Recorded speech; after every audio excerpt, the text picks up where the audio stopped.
India பிரதமர் மோடி 100 ஓட்டு போடட்டும். Control பட்டனை அவரே ஆன் செய்யட்டும். இங்கே ஓட்டு போடக்கூடிய சுவிட்சை ஆன் செய்து 100 ஓட்டு நேரடி ஒளிபரப்பில் இதே மாதிரி தெரியும் போது ஆமையா மோடி அந்த கண்ட்ரோல் பட்டனை ஆன் செய்கிறாரு. அடுத்து ஓட்டு போடுறாரு. அந்த ஓட்டு போடும்போது 100 ஓட்டு போடுறாரு. இப்படியே கண்ட்ரோல் சுவிட்சை ஆன் பண்ணிக்கிட்டு மறுபடியும் இங்கே ஓட்டு போடுறாரு. இப்படி இது மாதிரி 100 ஓட்டு போடுறாரு. அந்த 100 ஓட்டு போட்டு முடிஞ்ச உடனே ஜெயபாண்டி சயின்டிஸ்ட்டு 70 ஓட்டில் ஜெயபாண்டி சயின்டிஸ்ட்டு வெற்றி பெறுறேன். அப்போ இந்தியா பிரதமர் அவர் ஒரே ஆள் இந்த கண்ட்ரோல் பட்டனை ஆன் செய்து விட்டு அவரே ஓட்டு போடும்போது ஜெயபாண்டி சயின்டிஸ்ட்டு இந்த கண்ட்ரோல் பட்டனை ஆன் பண்ணல, இந்த ஓட்டு போடுற மிஷின்லேயும் சுவிட்சை ஆன் செய்யலை. இந்த 2 சுவிட்சையும் மோடி மட்டும்தான் ஆன் செய்கிறாரு. அவரே தான் ஓட்டு போடுறாரு. ஜெயபாண்டி சயின்டிஸ்ட்டு இந்த மிஷினுக்கிட்ட போகாமலே நான் 70 ஓட்டில் வெற்றி பெறும்போது அப்போ இந்த ஓட்டில் எனக்கு கள்ள ஓட்டு போட்டது யார்? அப்போ எல்லா பொதுமக்களும் படித்த நீதிபதிகளும் இனிமேல் நீதிபதி ஆக போகக்கூடிய படிச்சுக்கிட்டு இருக்கிற நீதிபதிகளும் நீதிபதியாக என் மகன் ஆவான் அப்படின்னு சொல்லி கனவு காணக்கூடிய தாய் தகப்பனர்களும் வாக்காளர்களும் என்னையா நேரடி ஒளிபரப்பில் மோடி கண்ட்ரோல் பட்டனை ஆன் செய்கிறாரு, இந்த ஓட்டு போடுற சுவிட்சையும் ஆன் செய்கிறாரு, அவரே 100 ஓட்டு போடுறாரு. இந்த 15 வருஷத்தை ஆண்டவர். ஆனால் ஜெயபாண்டி சயின்டிஸ்ட்டு 70 ஓட்டில் எப்படி வெற்றி பெற்றான்? இந்த மிஷினில் எந்த விதமான சாஃப்ட்வேரை யூஸ் பண்ணாமல் ஜெயபாண்டி சயின்டிஸ்ட்டு இந்த மிஷினை கண்ட்ரோல் செய்ய முடியும்.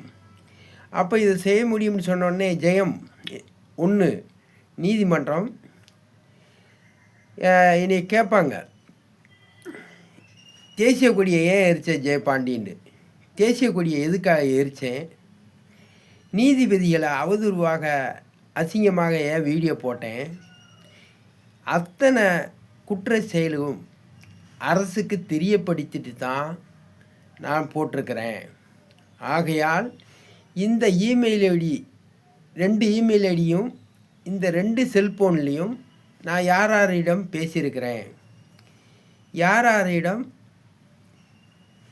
யாராவது நான் அசிங்கமாக திட்டிருக்கேன். அந்த 2 செல்ஃபோனை வைத்து ஒரு செல்ஃபோன் தருமபுரியில் யூஸ் பண்ணது, இன்னொரு செல்ஃபோன் இந்த மேலே இருக்கிற செல்ஃபோன் மதுரையில் யூஸ் பண்ணது.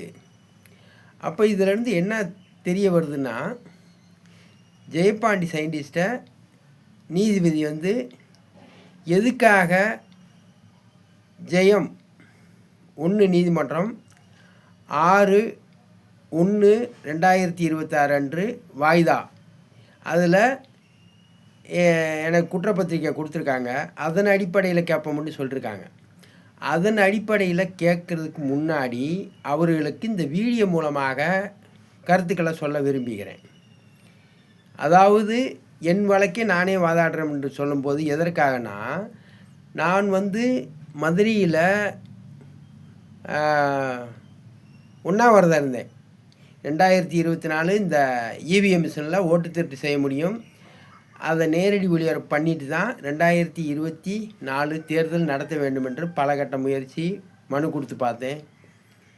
நான் உண்ணாவிரதம் இருந்தேன் மதுரை தேவர் சிலை அருகில். அப்போ என்னைய கைது பண்ணி பத்திரிக்கையில் அறிமுகப்படுத்தி ஒரு வாரமாவது சிறையில் வச்சுருந்தா அது கேஸாக மாறும். சரி, நான் என் கோரிக்கை ஏற்றுக்கலன்ட்டு உண்ணாவிரதம் இருந்து பயன் இல்லைன்ட்டு சால மறியல் பண்ணேன். அதை பத்திரிகை ரிப்போர்ட்டெல்லாம் கூப்பிட்டு வச்சு இந்த மாதிரி சால மறியல் பண்ணுறான் ஜெயபாண்டி சட்டத்துக்கு விரோதமாக அப்படி என்று சிறையில் ஒரு வாரம் வைத்திருந்து வெளியே அனுப்பியிருந்தால் ஜெயபாண்டி 2 முறை சிறை சென்று வந்திருக்கிறான் என்று குற்றவாளின்னு சொல்லலாம். 2 கேஸ் இருக்குது ஜெயபாண்டின்னு சொல்லலாம். சரி, 3வது முறை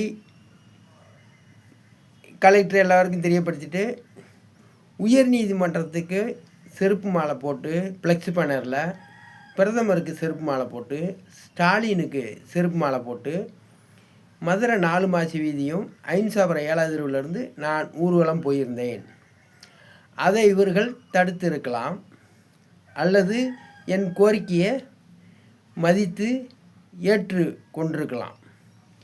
இவர்கள் கைதையும் பண்ணவில்லை, சிறையில் அடைக்கவில்லை. அப்படி அடைத்திருந்தால் 3வது கேஸாக பதிவாகிருக்கும். அப்புறம் அதுக்கு பிறகு ரயில் மறியல், ரயில்வே பாலத்தை தோண்டி ரயில் மறியல் பண்ணேன். அப்போயாவதும் வழக்கு பதிவு செய்து ஜெயபாண்டியை 1 வாரம் சிறையில் அடைத்து பண்ணியிருந்தா 4 கேஸாக ஆகிருக்கும். ஜெயபாண்டி சயின்டிஸ்ட்டு தருமபுரியை விட்டு மதுரைக்கு வந்தபோது 5 வருஷத்துக்குள்ளே 4 முறை சிறை சென்று குற்ற செயல் செஞ்சுருக்கான்னு சொல்லி நீங்கள் பதிவு செய்யலாம். அதை நான் இல்லைன்னு நிரூபிக்க முடியும். இப்போ என்னைய 1 முறை கூட சிறையில் அடைக்காமல் என்னுடைய குற்றத்தை மேலும் செய்ய விட்டு வேடிக்கை பார்த்த அரசாங்க குற்றவாளியா அல்லது ஜெயபாண்டி குற்றவாளியா? ஆகையால் 6/1/2026 அன்று கேள்வி கேட்க வேண்டுமென்றால் ஜெயபாண்டி சயின்டிஸ்ட்டை அந்த கேள்வி சட்டப்பூர்வமாக கேட்டால் நான் ஒரு தேசிய கொடி எரிச்சேன் என்றால் அனைத்து மக்களுடைய ஓட்டு உரிமையை இப்படி மிஷினை வைத்து ஏமாற்றுவது தேச விரோத குற்றம். இந்த குற்றம் வெளிப்படுவதற்காக நான் தேசிய கொடி எரிச்சிருக்கிறேன், மகாத்மா காந்தியை சிறப்பு கழுத்தை அடிச்சிருக்கேன், அனைத்து பத்திரிகையும் தீ எரிச்சிருக்கிறேன். ஆகையால் பிஓ ஜெயபாண்டி சயின்டிஸ்ட்டு உலகிலே எந்த சாஃப்ட்வேரையும் யூஸ் பண்ணாமல் மோடி இந்தியா பிரதமர் 15 வருஷத்தை எப்படி ஆண்டார் என்றால் அது இவர் ஒரு ஆள் ஓட்டு போட்டாலே போதும். உலகத்தில் ஒரு அனைத்து உயிரினத்துக்கும் படி அளந்தாச்சுன்னு சொல்லும்போது ஒருவர் எறும்பை அடைத்து வைத்திருப்பார். அந்த எறும்பை திறந்து பார்த்தோன்னே எறும்பு திங்கும். அப்போ எல்லாத்துக்கும் உணவு அளித்துட்டாங்கன்னு அந்த பக்தி படத்தில் வரும்.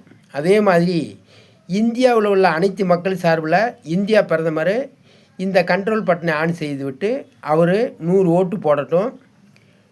அந்த 100 ஓட்டுக்கும் 100 தடவை கண்ட்ரோல் பட்டனை ஆன் செய்து ஓட்டு போடுற சுவிட்சையும் ஆன் செய்து அவர் ஓட்டு போடும்போது அந்த 100 ஓட்டில் ஜெயபாண்டி சயின்டிஸ்ட்டு 70 ஓட்டில் நான் லீடிங்கி வெற்றி பெற்றுவேன், அமோக வெற்றி. அப்போ மோடி எனக்கு ஓட்டு போட்டாரா? மோடி பார்த்து எனக்கு ஒரு சின்னம் கொடுக்கட்டும்.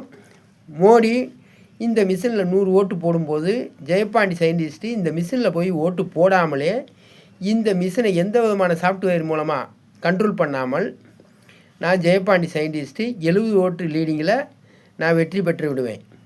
தேர்தல் ஆணையம் இதற்கு நேரடி ஒளிபரப்புக்கு சம்மதிக்க வேண்டும். இந்த நேரடி ஒளிபரப்பில் ஒரு இந்தியா பிரதமர் 15 வருஷம் ஆண்டவர் கண்ட்ரோல் பட்டனை அவரே ஆன் செய்கிறாரு, அவரே இந்த கீபோர்டவும் ஆன் செய்து 100 ஓட்டு போடுறாரு. அப்போ ஜெயபாண்டி சயின்டிஸ்ட்டு இந்த மிஷின்கிட்ட போய் ஓட்டு போடாமலே நான் 70 ஓட்டில் லீடிங் ஆகும்போது இவங்க போலி ஆதார கார்டை வச்சு எவனும் வெற்றி பெற கிடையாது, பணம் கொடுத்து எவனும் வெற்றி பெற கிடையாது. இந்த இவிஎம் மிஷின் மூலமாக தான் ஓட்டு திருட்டு பண்ணி இவ்வளோ காலம் ஆண்டிருக்காங்க. இதை சோனியா காந்தி மகன் இதே மாதிரி ஓட்டு போட முடியுமா? சோனியா காந்தி மையம் இதை பற்றி வெளிப்படுத்த முடியுமா? 2026 தேர்தல் நடத்தக்கூடாது. நடத்துறதுக்கு முன்னாடி இந்த இந்தியா பிரதமர் 100 ஓட்டு போடட்டும். இந்த மிஷினில் நான் வெற்றி பெற்று காமிக்கிறேன். அதில் எல்லாருமே தெரிஞ்சிடும். இவிஎம் மிஷின் வந்த நாள்லேருந்து இன்று வரைக்கும் மக்களாக தேர்ந்தெடுக்கப்படவில்லை, மிஷினில் ஓட்டை திருடி தான் பிரதமர் முதலமைச்சர் ஆண்டிருக்கிறாங்க என்று தெரிய வரும். அதற்கு பிறகு தேர்தல் கையில் குத்தி ஓட்டு போடும் முறையை பயன்படுத்த இருக்கிறேன். ஜெயபாண்டி சயின்டிஸ்ட்டு இந்த தமிழ்நாட்டு தேர்தலை நானே எந்த ஒரு அரசு ஊழியர் இல்லாமல் நடத்தி காமிக்கிறேன். ஜெயபாண்டி சயின்டிஸ்ட்டு இன்றைக்கி இருக்கிற அரசு ஊழியர்கள் இந்த கணக்கெடுக்க கூட முடியவில்லை என்றார்கள். ஆனால் ஜெயபாண்டி சயின்டிஸ்ட்டு தமிழ்நாட்டு தேர்தலை இந்த இவிஎம் மிஷின் நேரடி ஒளிபரப்பு நடத்திட்டு போட்டியை நடத்தி காமிக்கிறேன். பிஓ ஜெயபாண்டி சயின்டிஸ்ட்டு அடுத்த டேக்கில் பேசுகிறேன்.